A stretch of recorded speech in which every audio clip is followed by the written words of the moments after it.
ભાચર ગામમાં વિવાદ પક્ષના હુમલાખોરોનું ક્રૂર ચલણ, પરિવાર પર ત્રિશુલ વડે જીવલેણ હિંસા, ગામમાં ભય અને ચિંતાનો માહોલ। થરાદ જિલ્લાના ભાચર ગામમાં વિવાદ પક્ષના કેટલાક લોકો એક પરિવાર પર જીવલેણ હુમલો કર્યો છે, જેમાં વાઘાભાઈ ચૌહાણ અને તેમના પત્ની મરગાબેન ગંભીર રીતે ઇજાગ્રસ્ત થયા છે।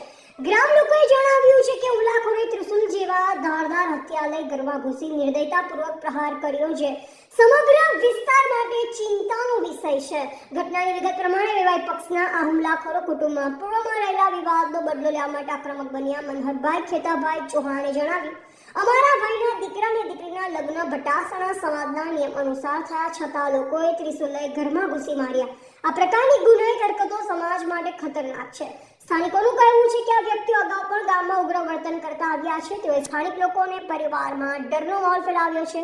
આ હુમલાખોરો સમાજમાં અસામાજિક અને ગેરકાયદેસર પ્રવૃત્તિઓ માટે જાણીતા છે। હાલ ઘાયલ વાઘાભાઈ અને મરગાબેનને નજીકની હોસ્પિટલમાં દાખલ કરવામાં આવ્યા છે। ડોક્ટરના જણાવ્યા અનુસાર વાઘાભાઈની ઈજા ગંભીર છે અને તેમને સતત તબીબી દેખરેખ હેઠળ રાખવાની જરૂર છે। ગામમાં ઘટનાના પગલે ભય અને ચિંતાનું વાતાવરણ વ્યાપ્યું છે। સ્થાનિક લોકો કહે છે કે આ હુમલાખોરો સમાજમાં આગેવાની પદાર્થ ધરાવે છે અને તેથી તેઓ અનેકો વાર ગુનાહિત અને ખતરનાક હરકતો કરી છે, જે હજુ સુધી કોઈ રોકાઈ નથી।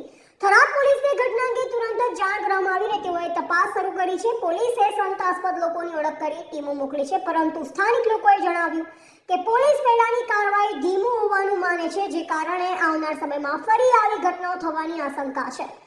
પરિવારજનોએ તંત્ર સામે વિનંતી કરી છે કે આ હુમલાખોરોને કડક અને તાત્કાલિક કાર્યવાહી દ્વારા દંડિત કરવામાં આવે, જેથી ભવિષ્યમાં આવા હુમલાઓને અટકાવી શકાય। તેમણે આ પણ જણાવ્યું કે આ પ્રકારની હિંસા પરિવારમાં માનસિક અસર પેદા કરે છે અને સમગ્ર ગામ માટે જોખમરૂપ છે।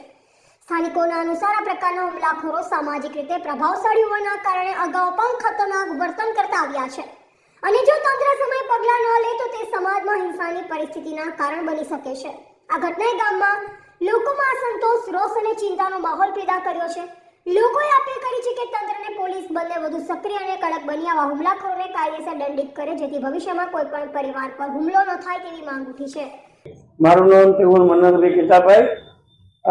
ઘટના એવી બની છે કે અમારા ભાઈ વાઘાભાઈને ગઈ રાત્રે અમારા જમાઈ રોહિતકુમાર, એમના ફાધર પદુભાઈ, એમના અંકલ હરજીભાઈ અને વિક્રમભાઈ અને એમના બીજા અંકલ, જેનું નામ મને નથી આવડતું, પરંતુ આ તમામ લોકો આવી એમ મારા ભાઈના ઘરે આવી અને જોરમાર માર્યો, માથામાં હથિયારથી ઘા કરેલો, તેથી મારા ભાઈને ગંભીર ઈજા છે।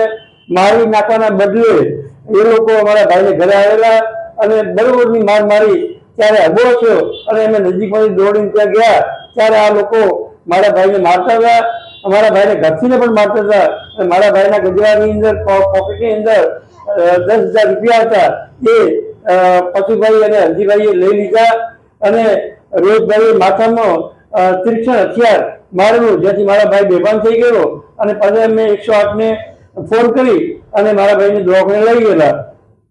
સિવિલ હોસ્પિટલ થરાદમાં લઈ ગયેલા, ત્યાંથી દવા લોહી બંધ ન થવાથી એ લોકોએ અમને જેવી હોસ્પિટલમાં રિફર કરેલા, ત્યાંથી અમે હાલ એમની સારવાર જે હોસ્પિટલ કરાવી રહ્યા છે।